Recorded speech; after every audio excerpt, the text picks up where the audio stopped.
We're in Houston, we have a problem. Yeah, the problem is you can't get past the firmament. In 1962, 7 years before they faked the moon landing, Operation Dominic began. A series of 31 missiles were shot straight up into the sky to test how high humans can actually reach. They quickly figured out, not far at all. It seems that whenever they were shooting these missiles up into the sky, they were actually interacting with different layers of this plasma field or this electromagnetic phenomena, and it seems to have fluid-like properties. As it actually hits a certain portion of this force field, if you will, it begins to disperse and seek equilibrium based on the impedance of the electromagnetic layers. Why is it when we review this footage that these things are exploding? It looks like they're hitting a barrier. Testing the strength of the firmament, and they weren't able to penetrate it. What's going on there? What is this? In my opinion, I think that they were trying to find a way to possibly get out.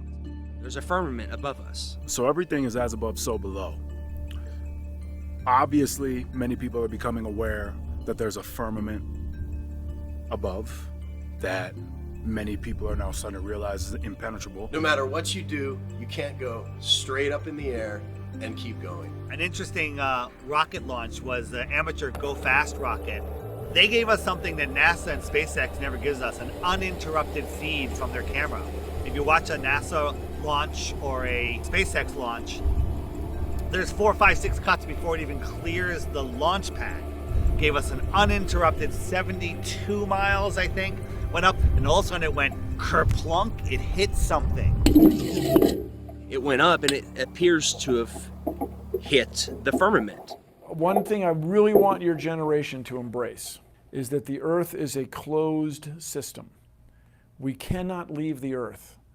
There's no place to go. There is water surrounding us in all directions, including directly above us. We now know that there's something called superfluid that exists. You could have helium-3, and it could actually offer full electromagnetic propagation perpetually without any impedance. Based on the things that I see, such as Crow 777's lunar wave observations, I think that there is clearly a fluid-like medium above us. The waters above in ancient astronomy, which was the same science as astrology, except one was more theological and one was more secular, they taught that this was called the crystalline sea. And in the book of Revelation, it speaks about the crystalline sea. It's the 9th heaven. The waters above, it's firm. I think the evidence is pretty overwhelming that there is a fluid-like medium above us.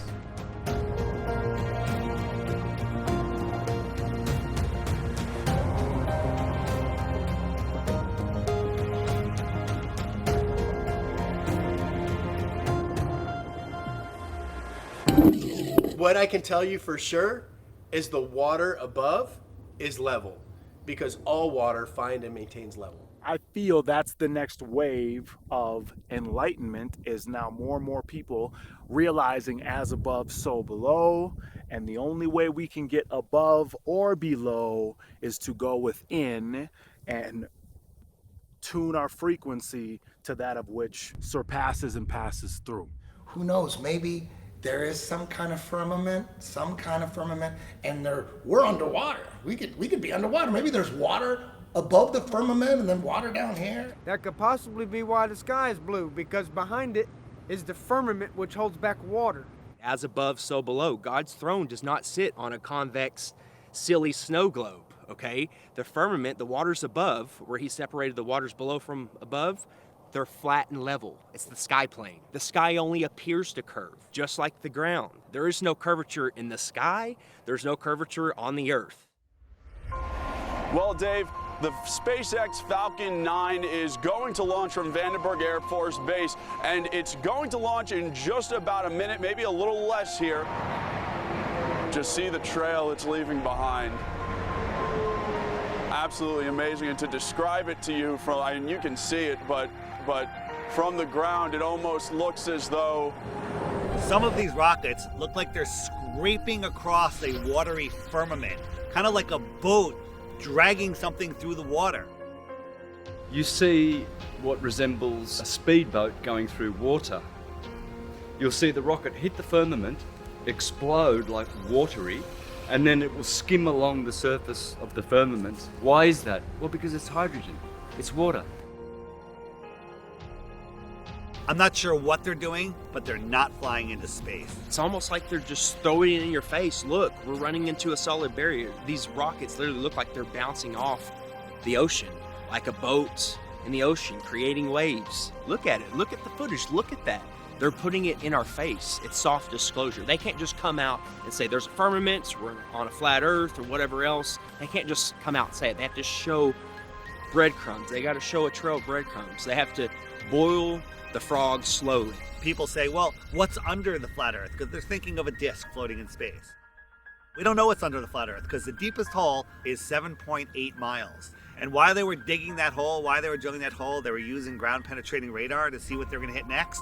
And they were wrong every step of the way.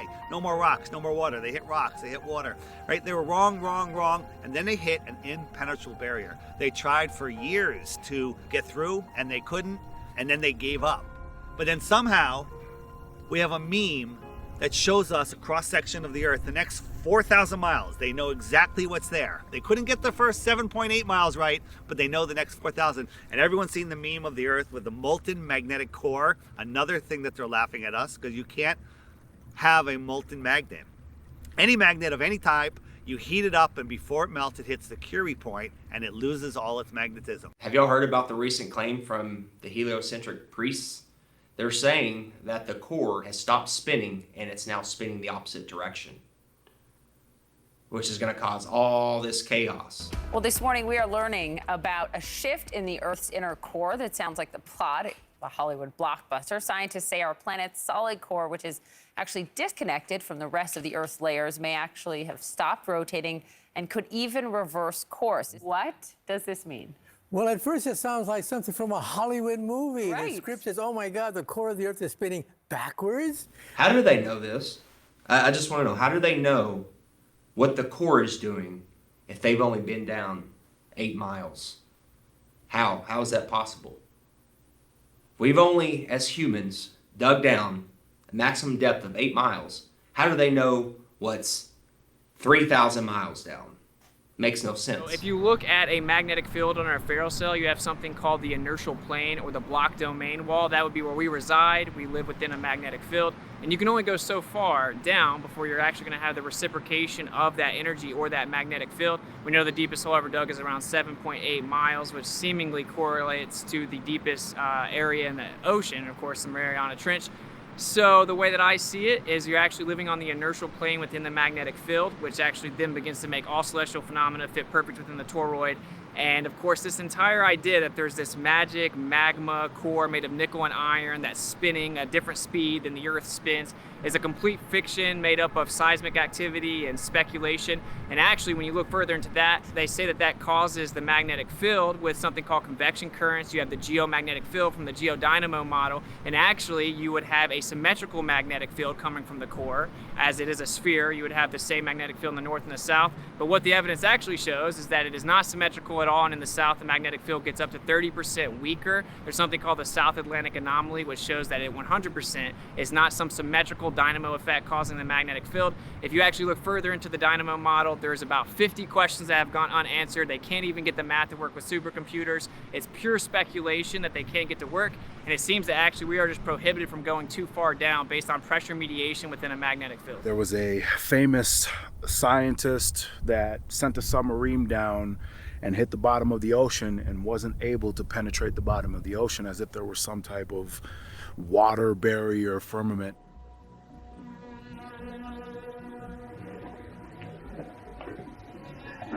One of the strangest places on the ocean's floor was only just discovered in the 1990s. The red light degree is one of a handful of people to ever see it in person. Without a doubt, one of the most amazing things that I have ever seen in the bottom of the ocean. It was while filming for Blue Planet in the Gulf of Mexico.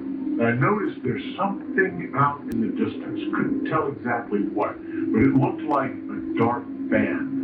And as we approached it, the dark band became a donut. I saw this donut that was black in the center.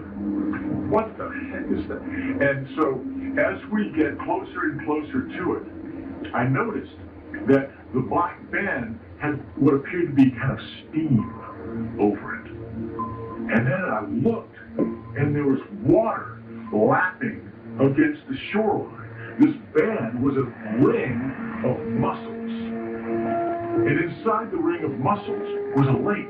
And it's like, wait a minute, I'm already underwater. We went out over the water in this lake and tried to descend in it and bounced off. It was so super saline and dense that the submarine couldn't go down in it. We literally bounced off, and as we bounced off, we sent ripples heading back to the shoreline. It's because of the firmament. It's firm. What I believe is that this is a plane and everything vibrates, and ultimately we have to become masters of vibration to work through the dimensions of this plane. This is the third dimensional plane. So this physical,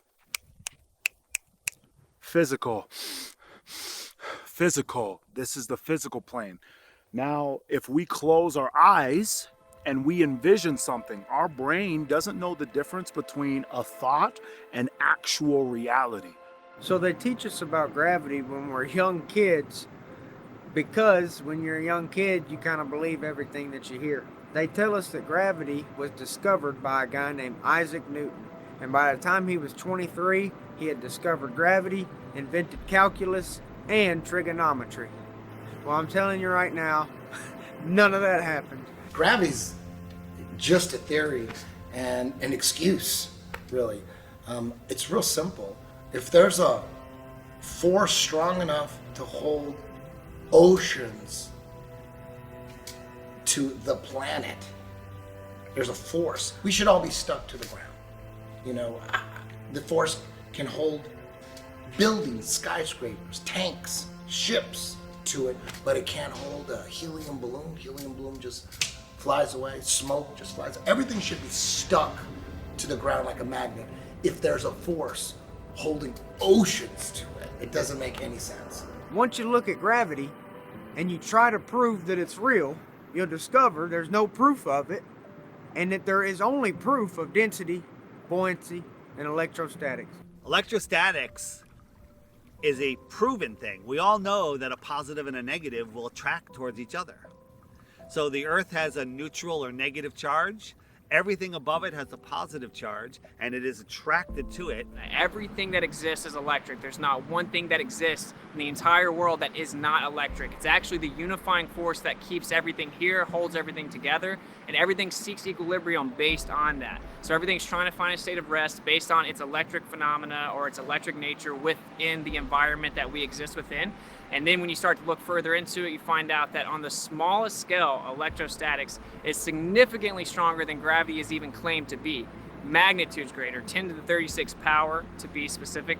So everything, simply put, everything that exists is electric. Everything that is falling to the ground or not falling to the ground is seeking equilibrium based on electrostatics. We can actually test this. We can use something called a corona motor, and whenever we manipulate electrostatics, we can make things levitate. We can make things go up or down, and we can actually change how fast they go down. We can also manipulate the weight of an object simply by manipulating electrostatics. And of course, that's how science actually works, is you do an experiment that shows you what the cause of the effect is, and you can manipulate electrostatics and cause the effect of downward acceleration, commonly referred to as gravity. Of course, I've never seen a test that manipulates space-time, and you will never see that. It doesn't exist. Everyone thinks that the reason things fall is because of gravity, but actually everything that exists is electrostatic. So whenever things go to the ground, they're seeking equilibrium, so they go find their balance on the ground where their charge disperses or spreads out in through the ground. So we have positive charge in the air, we have negative charge on the surface of the earth or on the ground, which is why it's called grounding, and then we introduced positive charge and then it went back down to the ground to seek equilibrium. This shows that that's actually what objects do when they fall to the ground. They go to the ground because of the electric forces and they seek equilibrium on the earth. We knew about it as in the 1950s, even earlier, and it's all been hidden because if humans were allowed free energy, free movement, and able to explore, we would find out what this place is. We'd find out our position in this world. And that's the number one thing. Why are they hiding flat Earth? Why? What's the motive? And the motive is to keep us dumbed down, not knowing who we are, not knowing where we are, not knowing the true power that we have, and not having true freedom. So ultimately, the master plan in all of this is to fake an alien invasion. I think one of the biggest upsets with globe believers when they hear flat Earth is we're taking away their Star Wars. We're taking away their aliens. We know aliens, extraterrestrials, have been documented since all recorded history. I've actually personally seen UFOs multiple times from like the age 18 up, probably 7 different times I've seen UFOs. I know it's a very real phenomenon. What about the secret space program? I call it the secret propulsion program.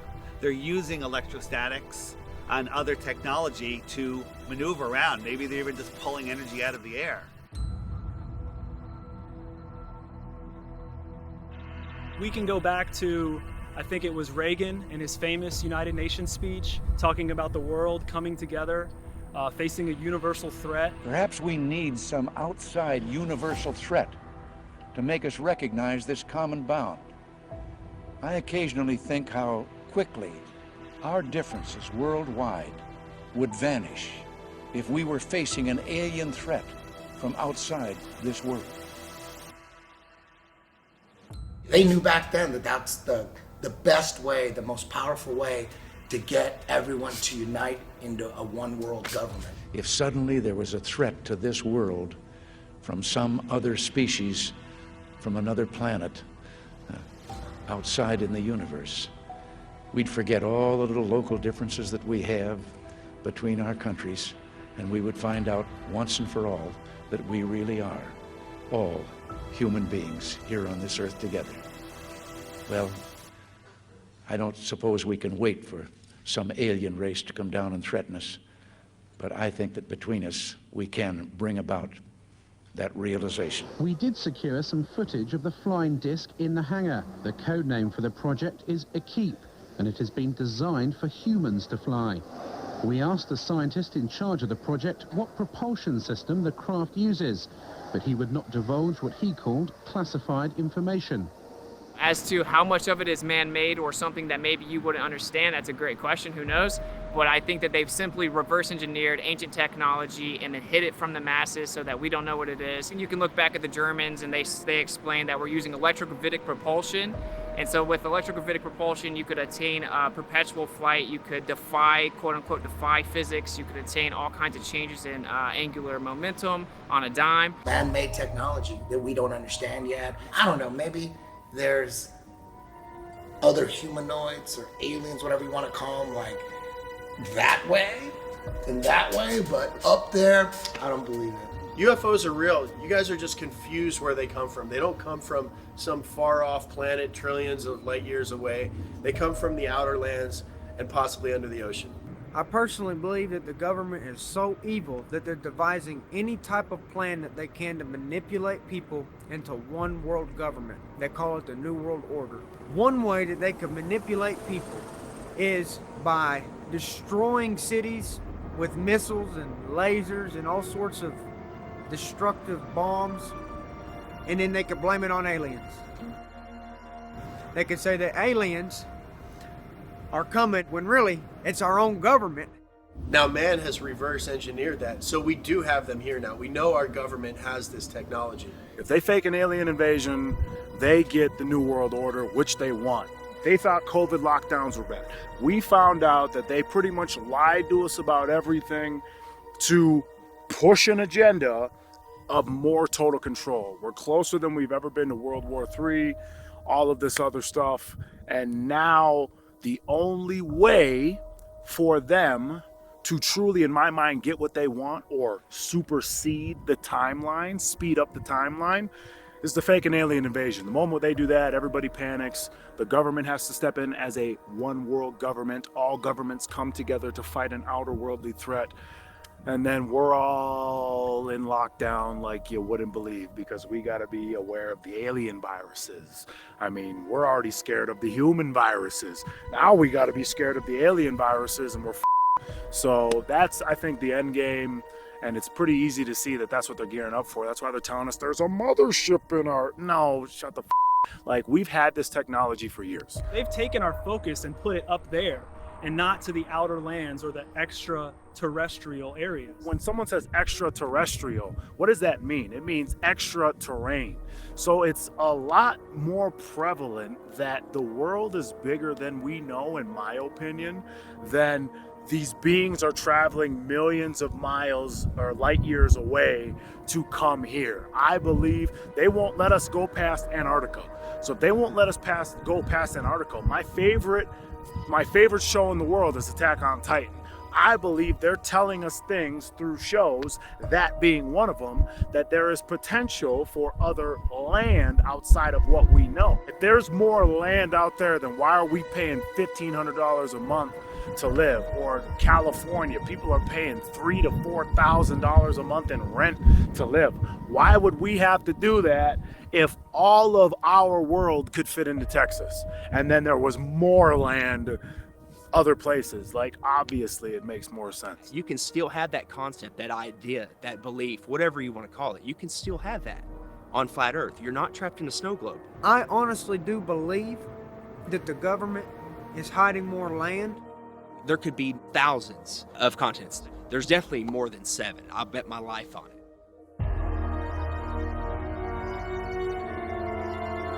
Relax.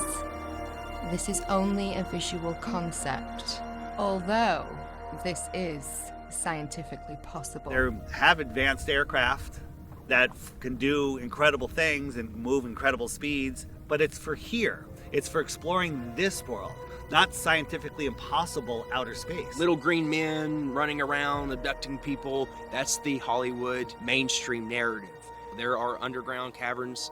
There are underground cities, deep underground military bases, DUMBs. There's all kinds of networks under the ground. Think about all the underground bases. Think about the millions and millions and billions of dollars that go into black budget projects and that is a whole nother industry. NASA, nobody knows what NASA does. Regardless if it's a government hoax to instill fear and control and take away our rights, if it's Project Bluebeam, just know that these crafts are not coming from outer space in the magical vacuum of floating balls. They're coming from outer space, not upper space. They're coming from outer space. The extraterrestrials are coming from outer space. So just know they're not coming from up there. There's a firmament. They're showing you on the daily, rockets bouncing off of it like water. They're showing you on the daily. They're not coming from up there. They're coming from out there. So I've recently come across information from someone inside the military that as early as 1992, they were able to attain the ability to do holography or holograms with acoustic holograms, electromagnetic manipulation, just utilizing light, as you know, for very realistic holograms in any size or proportion that you can imagine with the entire spectrum of dimensions.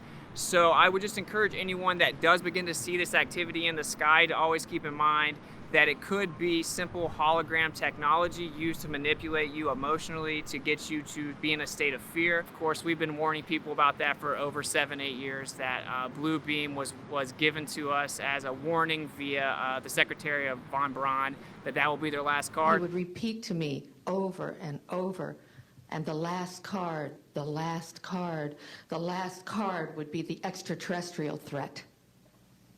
Well, at the time, I kind of laughed when he said asteroids, and when he said extraterrestrials, I knew I wasn't going to deal with that subject.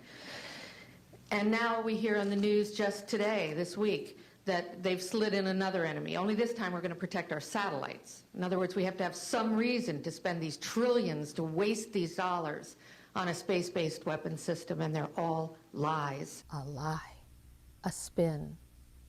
And Wernher von Braun was trying to hint that to me back in the early 70s and right up until the moment when he died in 1977.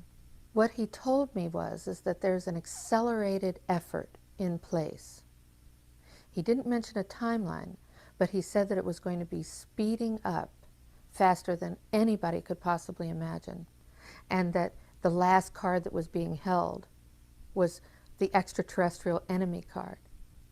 The intensity with which he said that made me realize that he knew something that he was too afraid to mention.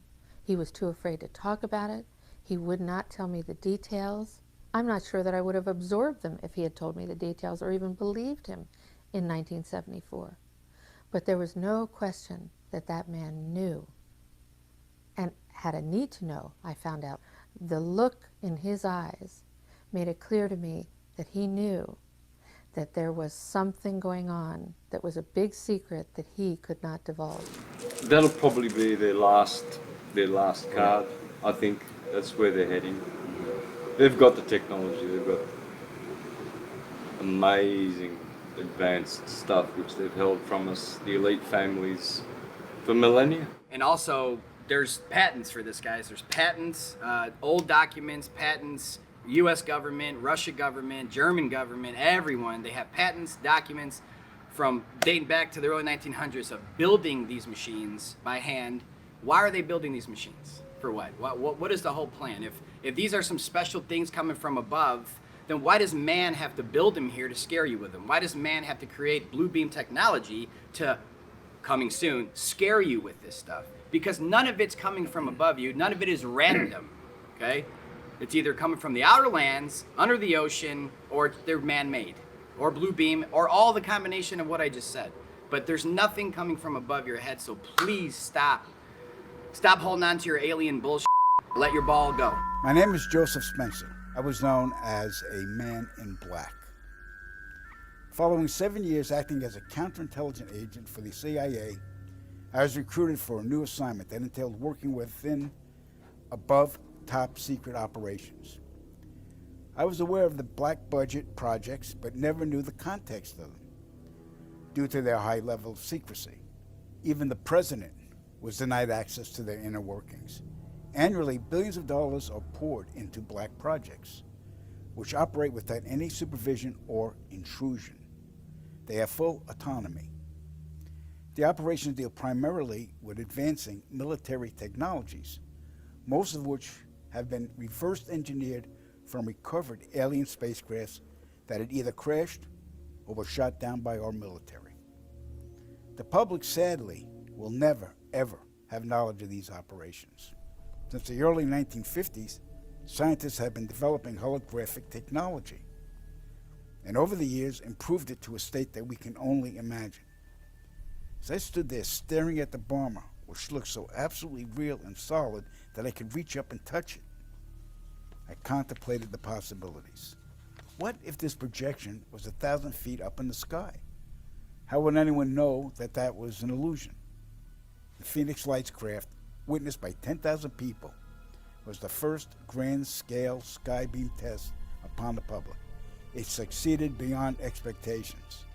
In October 1938, Orson Welles unleashed his War of the Worlds radio broadcast to the American public. It was so realistically portrayed, vast portions of the population went into panic. Terrified citizens scrambled to evacuate their cities in droves. America had been easily tricked by very simple means. In the year 2024, the world will stand witness to a massive alien invasion. Thousands of projected holographic alien warships will blanket the skies, sending people into a panic. Real military crafts within the holograms will inflict actual damage to the surrounding areas to sell the gimmick. And as a result of the ensuing human chaos, a one-world government will immediately form without any resistance from the people. They will be the new world order. Once this happens, we as a people will be doomed to enslavement and accelerated depopulation. With that said, the only hope for human salvation is to acquire and spread the knowledge of these activities and agendas. Resist, retaliate, then conquer this imposing enemy. The time is now. The time is now. The time is now.